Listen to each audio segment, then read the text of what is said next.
નમસ્કાર. દિવસભરના તાજા સમાચારોમાં તમારું સ્વાગત છે. તમારી સાથે હું છું પિનલગીરી ગોસ્વામી. સમાચારો વિસ્તારથી જાણીએ એ પહેલા મહત્વના સમાચારો ઉપર એક નજર.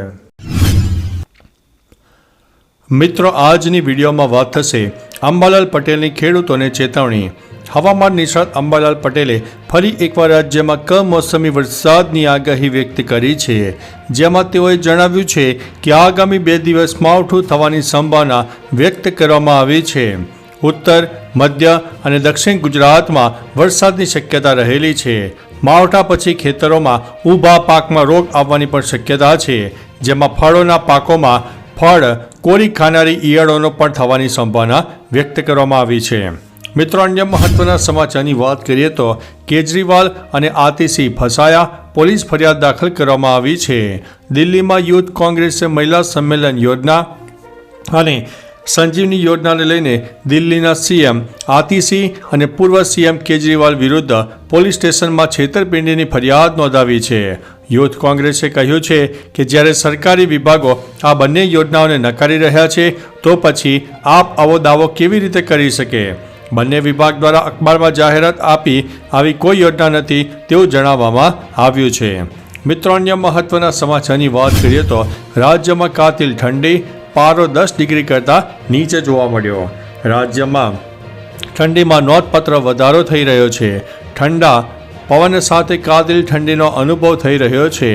નલિયામાં 8.5 ડિગ્રી તાપમાન સાથે ઠંડુગાર શહેર બન્યું હતું, તો રાજ્યના 4 જિલ્લામાં તાપમાન 10 ડિગ્રીથી નીચે નોંધાયું છે. બીજી તરફ કમોસમી વરસાદની આગાહી પણ છે.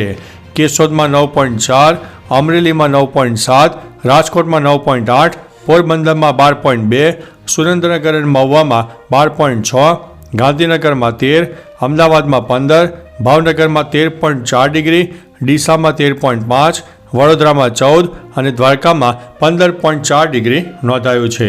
મિત્રો, અન્ય મહત્વના સમાચારની વાત કરીએ તો જાપાન પર મોટો સાયબર એટેક. જાપાન પર મોટો સાયબર એટેક થયો છે.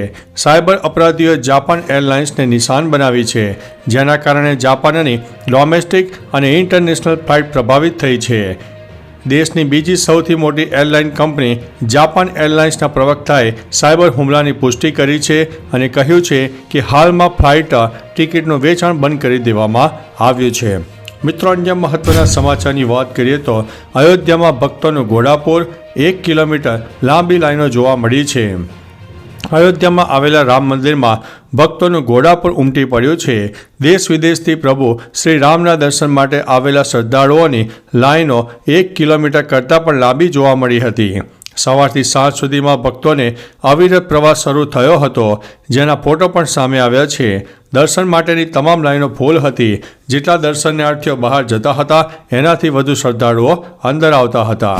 મિત્રો, અન્ય મહત્વના સમાચારની વાત કરીએ તો હજુ પણ માવઠાની આગાહી, લોકો ઠૂંઠવાશે.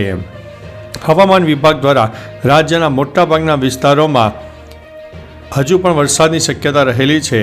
28 ડિસેમ્બર સુધી કમોસમી વરસાદ પડવાની શક્યતા છે.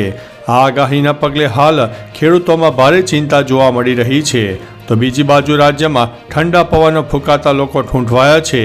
ગઈકાલ રાતથી જ રાજ્યમાં પવનની ગતિમાં નોંધપાત્ર વધારો પણ થયો છે. મિત્રો, અન્ય મહત્વના સમાચારની વાત કરીએ તો વડોદરામાં મોટી દુર્ઘટના ટળી. વડોદરામાં વધુ એક મોટી દુર્ઘટના થતાં રહી ગઈ છે.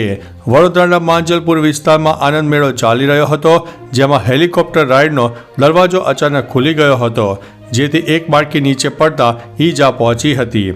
આ સિવાય એક અન્ય બાળક પણ રાઇડમાં લટકી ગયો હતો. સદનસીબે કોઈ જાનહાનિ કે ગંભીર ઈજા થઈ નથી.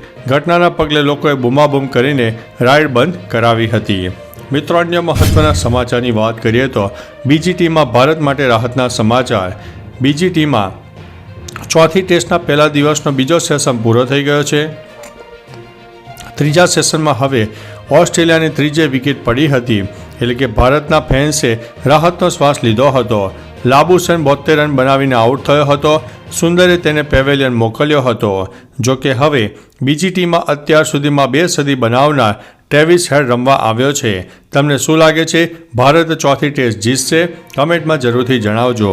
મિત્રો, અન્ય મહત્વના સમાચારની વાત કરીએ તો 180 વર્ષથી જ્યાં નમાઝ થતી તે મસ્જિદ ગેરકાયદેસર કેવી રીતે? 1839માં બનેલી નૂરી મસ્જિદ પર બુલડોઝર ચલાવવાને કારણે લલૌનીના લોકો ગુસ્સે થયા છે. આ કાર્યવાહી એવા સમયે થઈ જ્યારે દેશભરની અદાલતોમાં મસ્જિદો અને દરગાહ વિરુદ્ધ કેસ ચાલી રહ્યા છે. મસ્જિદ 185 વર્ષથી વધુ જૂની છે. મસ્જિદ સમિતિએ અમને 185 વર્ષ જૂનો સરકારી નકશો બતાવ્યો છે જેમાં માપ સમાન છે. મુસ્લિમો મસ્જિદની આસપાસ રહે છે. પૂર્વજો ઘણી પેઢીઓથી મસ્જિદમાં નમાઝ અદા પણ કરતા આવ્યા છે. મિત્રો, અન્ય મહત્વના સમાચારની વાત કરીએ તો IRCTC વેબસાઇટ અને એપ્લિકેશન ડાઉન. IRCTC વેબસાઇટ અને એપ્લિકેશન અચાનક બંધ થઈ ગઈ હતી. રેલવે મુસાફરો વેબસાઇટ અને એપ્લિકેશન એક્સેસ કરી શકતા નહોતા. સોશિયલ મીડિયા એક્સ ઉપર હજારો યુઝર્સ ફરિયાદ કરી રહ્યા હતા. જોકે IRCTCએ હજુ સુધી આઉટેજ અંગે કોઈ નિવેદન જારી કર્યું નથી. વેબસાઇટ અને એપ્લિકેશન બંધ થવાને કારણે મુસાફરો ટિકિટ બુક કરાવી શકતા નહોતા.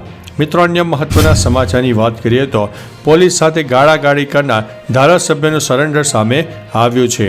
પાટણની હેમ ઉત્તર ગુજરાત યુનિવર્સિટીમાં રજૂઆત કરવા માટે ગયેલા પાટણ ધારાસભ્ય કિરીટભાઈ પટેલ સહિતના લોકો અને પોલીસ તેમજ યુનિવર્સિટીના અધિકારીઓ વચ્ચે થયેલા ઘર્ષણ મામલે થયેલી ફરિયાદ અંગે કોર્ટમાં જામીન અરજીની પાછળ ધકેલાતા પાટણના કોંગી ધારાસભ્ય સહિત 22 લોકો વહેલી સવારે પોલીસ મથકે હાજર થયા હતા. જામીન અરજી પર બપોર સુધી સુનાવણી થઈ હતી. વહેલી સવારે પોલીસ મથકે તેમના સમર્થકો પણ પહોંચી રહ્યા હતા. મિત્રો, અન્ય મહત્વના સમાચારની વાત કરીએ તો સુરતમાં પોલીસના ધામા 15 લાખના મશીન સાથે રોડ ઉપર ઉતરી. નવા વર્ષને માત્ર ગણતરીના દિવસો બાકી રહ્યા છે ત્યારે સુરતમાં પોલીસ એલર્ટ થઈ ગઈ છે. SOG પોલીસની ટીમ દ્વારા ચેકિંગ અભિયાન શરૂ કરવામાં આવ્યું છે.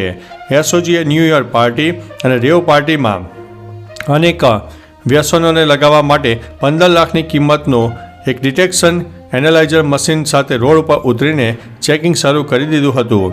આ મશીન માત્ર 60 સેકન્ડમાં જ તેનું રિઝલ્ટ બતાવે છે કે તમે ગુનામાં છો કે નહીં. મિત્રો, અન્ય મહત્વના સમાચારની વાત કરીએ તો ઉત્તર ભારત ઠૂંઠવાયું, કરાની થઈ છે આગાહી. ઉત્તર ભારતમાં શીતલહેર યથાવત છે.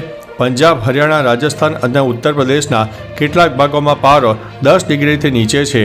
હવામાન વિભાગે મધ્યપ્રદેશ, પશ્ચિમ ઉત્તર પ્રદેશ અને હિમાચલના ભાગોમાં કરાની ચેતવણી જારી કરી છે. બંગાળની ખાડીમાંથી આવતા પવનોને કારણે મધ્ય ભારત અને દિલ્હી NCRમાં વરસાદ પડશે. હિમવર્ષાને કારણે શ્રીનગરમાં પારો -6 ડિગ્રીએ નોંધાયો હતો. શ્રીનગર ગુલમર્ગ કરતાં વધુ ઠંડુ રહ્યું છે. તો ચાલો મિત્રો, ફરીથી દેશ અને દુનિયાના સુપરફાસ્ટ સમાચાર લઈને મળતા રહીશો. ત્યાં સુધી અમને રજા આપશો. નમસ્તે.